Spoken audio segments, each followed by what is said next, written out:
Welcome to another edition of the Turnpike Sports Book Report. I'm Doug Weishuttle here with Dave Weishuttle. We're here to give you a whip-around look at some of the latest news coming out of the sports betting and casino industries. In this week's state and national reports, we've got the Kentucky Derby numbers to go through. We finally get into those. And we've got March and April sports betting numbers to discuss. Deals, we've got a baseball deal, we've got a basketball deal, we've got a motor racing deal. Okay. And industry updates, we've got licenses, launches, acquisitions, grand openings, whole sorts of different things this week. Okay. And then we're going to finish up with our legislative roundup. Sounds good. We're going to start talking state and national right after the break. Hey, Dave Weishuttle from Turnpike Sports. I just got my dugout mug delivered, and I am loving it. Dugout mugs are mugs made out of baseball bats, and they are officially licensed by Major League Baseball, so you can get your favorite baseball team's logo on your mug. Just think of it, enjoying your favorite drink while watching your favorite baseball team with your team's logo on your mug made from a baseball bat. They can even make customized mugs. Check out the mug they made for Turnpike Sports. I mean, just look at that. That looks awesome. I've never seen anything like them. If you go to dugoutmugs.com, you'll find out they even make more things than mugs. They have baseball board games, grilling equipment made from baseball bats. They even have a section for gifts for under $30. Head on over to dugoutmugs.com because if you're a baseball fan or need a gift for a baseball fan, you have to check out Dugout Mugs. And use our promo code PIKE at checkout to get 20% off your purchase price. That's promo code PIKE, P-I-K-E. Also, free shipping with orders over $99. You can't beat that. DugoutMugs.com. That's my go-to place if I need a gift for a baseball fan. Well, if you excuse me now, the game is about to go on, and the wind is just right for drinking.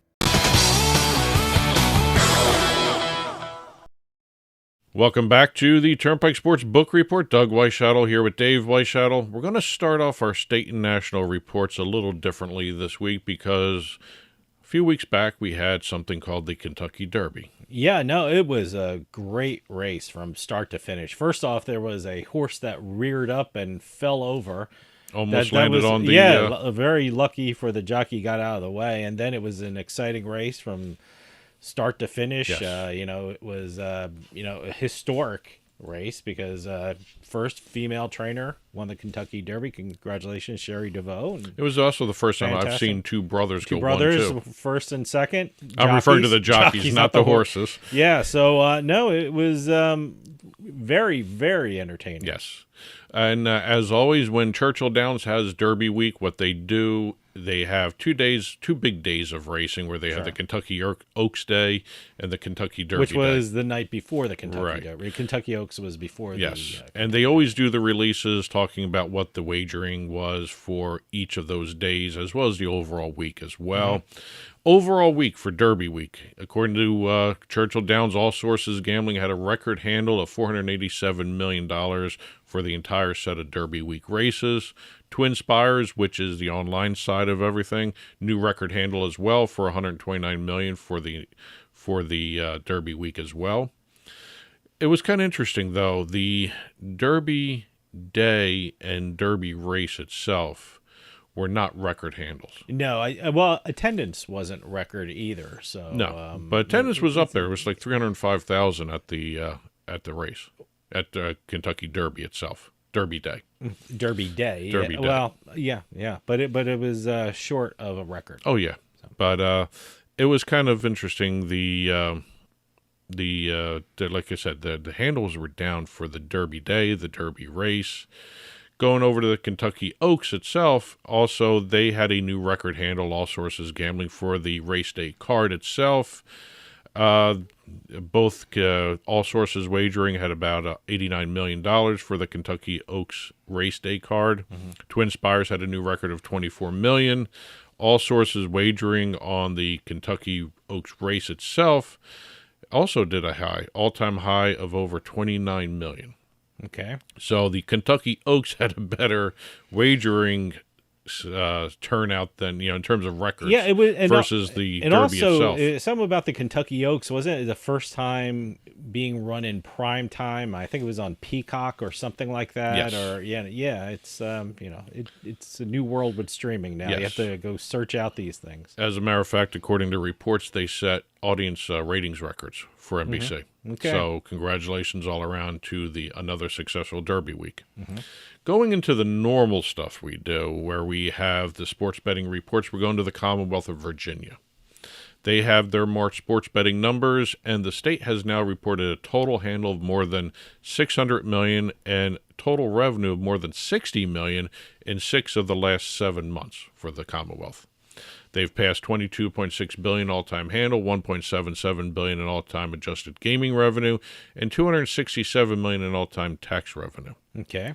Again, another month where all 10 operators have reported positive adjusted gaming revenue. Virginia is doing great. I mean, they're a relatively new Yes. state to come into casino gambling. So Speaking of casino gambling, they just set record revenue. That's what I mean. They're doing great. Yes. Yeah.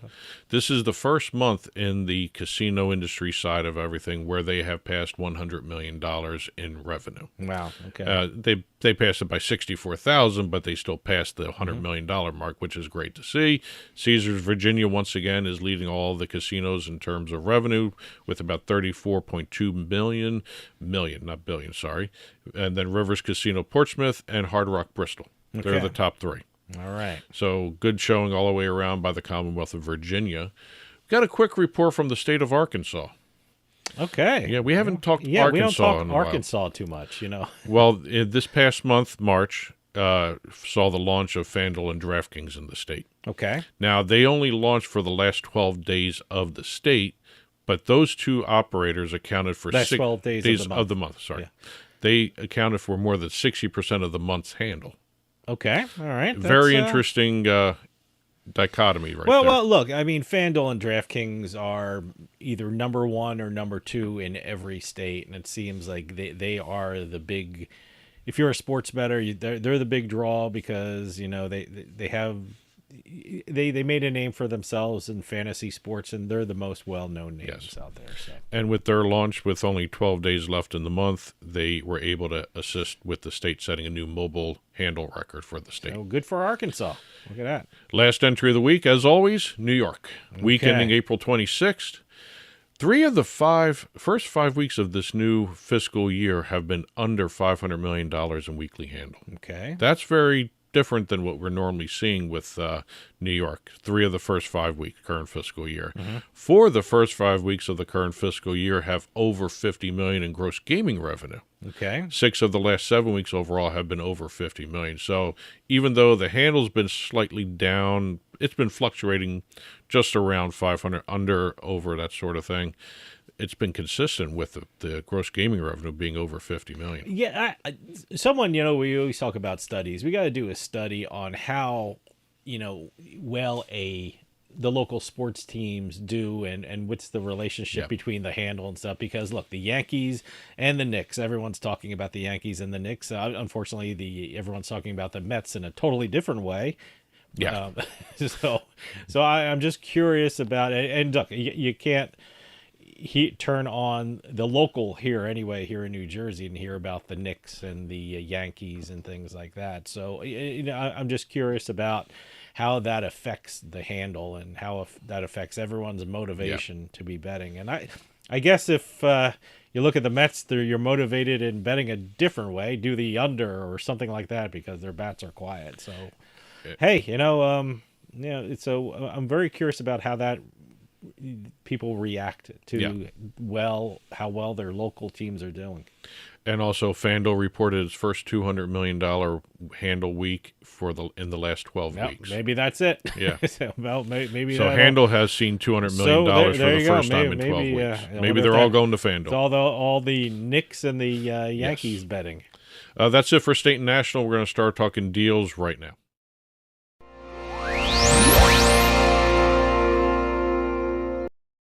Couple of deals to talk about this week, and we're going to start with Hard Rock Digital. Okay. Hard Rock Digital has announced a new long-term licensing agreement with Major League Baseball Players Association. They have now had designated Hard Rock Bet as the officially licensed sportsbook of MLB Players, Inc., which is the licensing side of the Players So this Union. is basically a pretty big NIL. That's all it is. It's an NIL. You Name, image, likeness. I'm assuming you get the pictures of the players up there. Player headshots are now live across the app, the Hard Rock Bet app.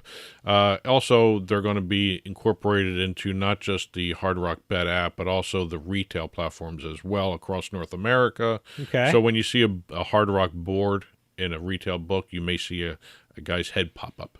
So, I mean, if I want to do a prop bet on a player, his picture pops up kind of thing? Okay, all right. Next to his market.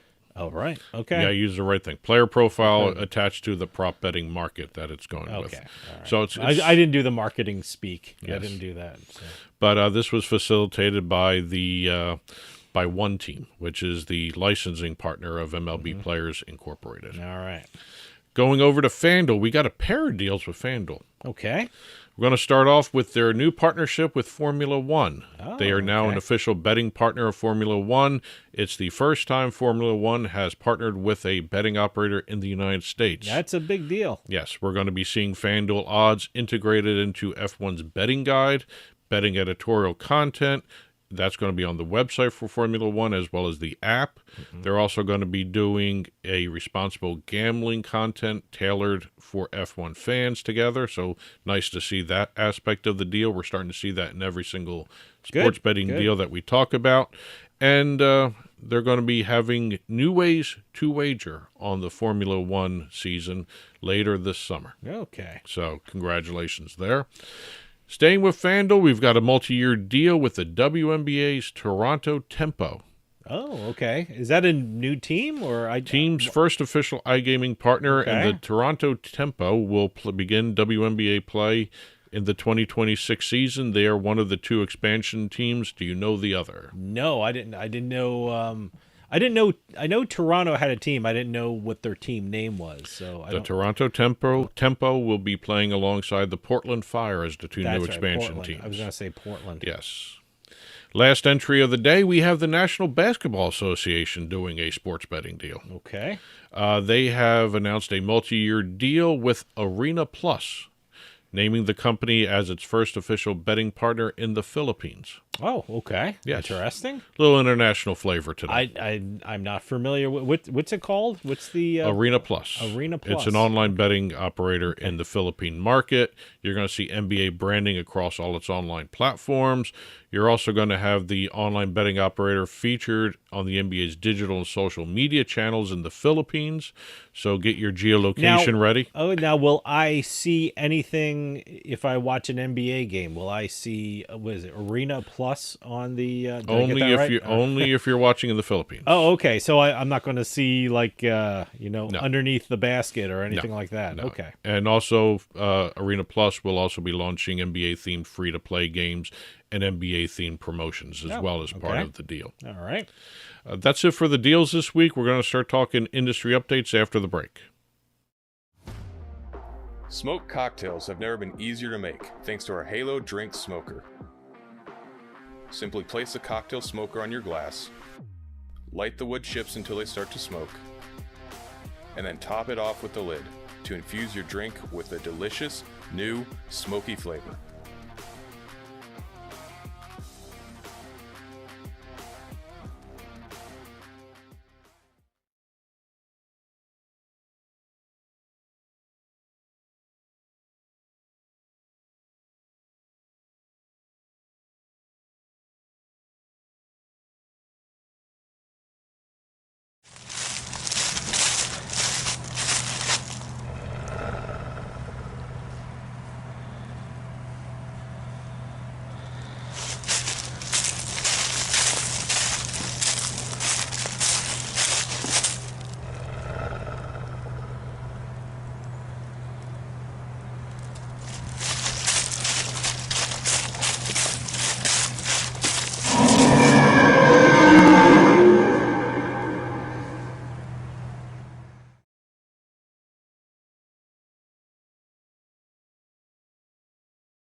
Welcome back to the Turnpike Sports Book Report. Doug Weishuttle here with Dave Weishuttle. We're going to start off our industry updates segment heading up to the state of New Hampshire. Oh, okay. Yeah, that seems like it's growing. I'm seeing when I'm up in Massachusetts, I see commercials for the Nash or whatever The it's Nash. called, and I get it's in Nashua, New Hampshire. It's a Yes. casino up there. So, Well, and also we've got Gate City moving to a new location at some Gate point. City used to be Boston Billiards and something or Boston other. Billiards Club. Yeah, it seemed weird. I think they kind of went all in on the casino thing and took the billiards out, but they still called it Boston Billiards, or people were still referring to it as Boston Billiards. But now it's called the Gate. Gate City. Gate City. Okay. Yes. Gate The Nash is the other Nash, one. And then Gate City Casino. Okay. Which is moving from its current location to a castle-like location. Where that's That's still staying in Nashua. Oh, That's Gate City. Gate City. Gate City is moving. Yes. Okay. All right. But Okay. here we have Granite State Gaming Okay. Here's another announcing one. the All right. purchase of Kilburn Ledge in Littleton, New Hampshire, which will be the future site of the Gaming Association's newest charitable gaming and entertainment development. Basically another casino. New Hampshire is a. This one's nowhere near the other ones, though. Okay. This is in the northern edge of the White Mountains, Wow. up towards the Canadian border, Okay. as well as it's right across the border from Vermont, so it's right up there. Okay. And by the way, when we say charitable, that's the whole. If you're going to have a casino or a gaming establishment in New Hampshire, it has to be attached to a charity or fund. Well, they have to give their 990s. Certain amount. They have to give 90 to charity. Yeah, they have to work out deals with the community. So, yeah. As a matter of fact, this is a town, Littleton. It is little, 4,400 people population. Okay. Well, Littleton. Okay. Maybe all 4,400 could fit in There the you go. casino. We don't know. Is it like in a ski area kind of thing? It's on the other side of the White Mountains. Well, Basically, when you get say up that mountains, high. yeah, I guess the White Mountains, yeah. I guess everything's a ski. Yeah. Ski slope. One of up the in New oldest Hampshire. towns, by the way, in the state. It was incorporated in 1784, the same year the state of New Hampshire was formed. Okay. So it's All right there from the beginning. Construction will begin this summer. Okay. Moving over to Ohio. Now, we did the story just recently where MGM sold Northfield Park Racino to Canada-based Clairvest Group.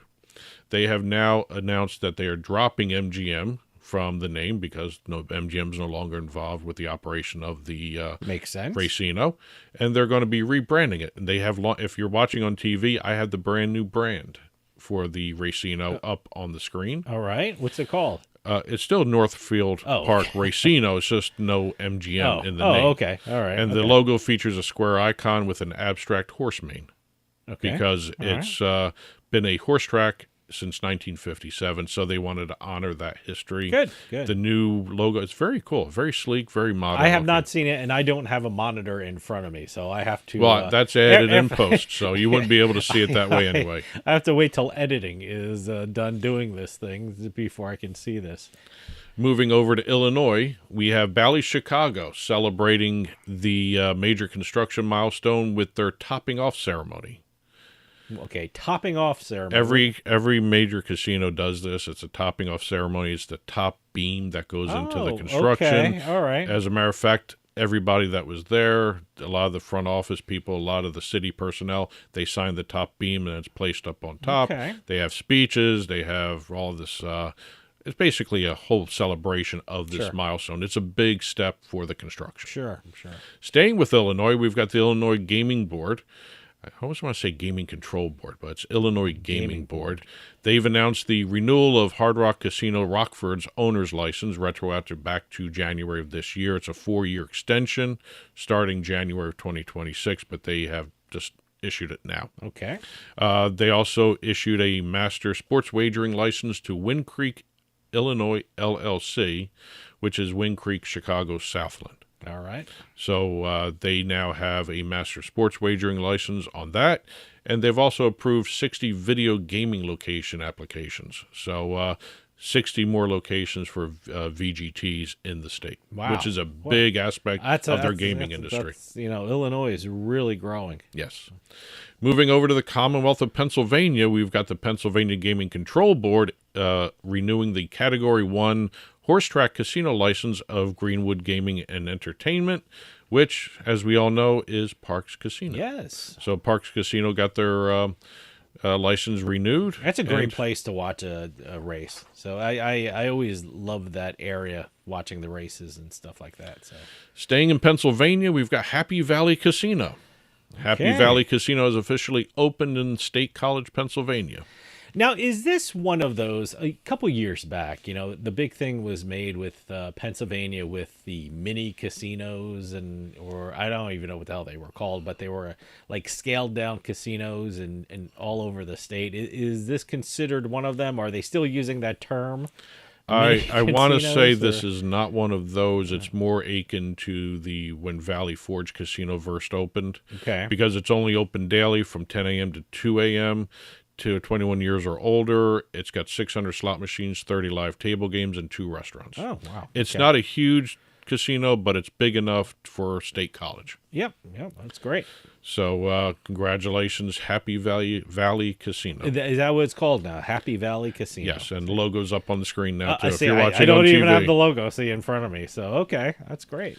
Moving out to the state of Texas, we've got an update on what's going on with the, what's it called here? The Lodge Card Club situation going on there. As you recall, they had been shut down after a two-month investigation into illegal gambling allegations by the club. Grand jury has declined to indict the owners of the club, and what they're looking at doing now is trying to find a way to reopen. See, They had already fired all their staff. Well, that in Texas, that area of law is so murky. I mean, with these poker rooms are private clubs, and I guess you pay a membership to a private club, and then you pay for your seat, the time in your seat. And, there's not supposed to be any rake, which is money that goes to the house. Yep. People are saying there is a rake, but the owners of some of these rooms are saying, well, no, it's not a rake because that money goes back to the players in comps and promotions and things like that. So it's so murky. And in defense of the owners of these clubs, I mean, the law is not clear. And it's carried out in a way that it seems so random. Some of these rooms are up and operational, some are not, and they're doing the exact same thing. And there was a little more to this, but again, it looked like they couldn't prove a lot of the allegations. So that's a situation. I mean, that's or there wasn't anything concrete something enough has for to an be indictment. done. Yeah, that's what I mean. It's something, there has to be legislation, there has to be a court ruling, or best possible world is there's some legislation that puts the the rules and regulations in an understandable way for everyone. Because right now it's very confusing how they're carrying out the law with regard to the poker rooms in Texas. Last entry of the week, we're going to go a little national story here. We've got DraftKings announcing that DraftKings Racing, and this happened before the Kentucky Derby, they launch in an additional 6 states ahead of the Derby. They are in Florida, Louisiana, Montana, New Hampshire, Ohio, and Oregon. Those are the 6 additional states.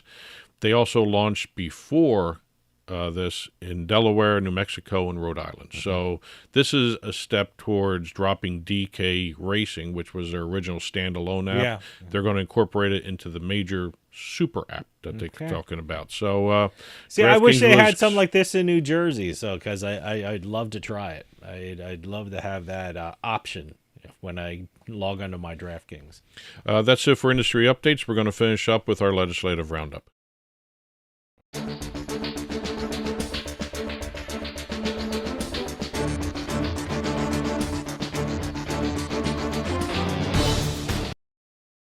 Starting off the legislative roundup, we're heading to the state of Missouri. Okay. House Bill 3533 has been introduced, which is a bill that seeks to update casino taxes and fees that have remained unchanged in the state since 1994. See, I don't mind legislation like this because, like you said, it's been in place since 1994. What I do have an issue with is when states, launch casinos and launch sports betting, and they have a certain tax rate, and then like a year later, they want to raise the tax rate because, I guess they didn't realize how much taxes they were on get. Funny you should say that. Oh, okay. Let's get to the pieces of it. Look at that. Look at that. Bill would increase the casino admission fee, first of all. Okay. From $2 to $5.50. Okay. To get into the casinos, you have to pay admission fee. I think- Charged every 2 hours and adjusted annually for inflations. Casinos currently pay the admission fee on behalf of customers. So you're not paying, the casino pays for you to get you in the door. But if the casino didn't pay, you'd be paying a couple of bucks to get inside a casino. Okay. The new proposal would impose a 13% additional tax on gambling receipts and 24% additional tax on sports wagering receipts. Now, they just launched the sports wagering industry there. Yeah. They're now looking at adding another 24% onto it. See, that I have an issue with that. Yeah. So when you we wish we should have done this. Yeah. That's like the equivalent of a butter hitting a parlay and said, I should have bet more. Yeah. And also, it would create a 1.5% remote wagering access fee. Okay. With the first $35 million going to the Department of Natural Resources Historic Preservation Fund. Okay. So that's kind of a good thing right there. Yeah. Last entry of the week is Colorado. We've got a new bill that I guess you can file it under. It's a responsible gambling bill. Okay. It would bar players from using credit cards to place bets. Yeah, I understand that. Require apps to cut players off after they made 6 cash deposits in one day, and also ban apps from sending push notifications to players' phones. Okay.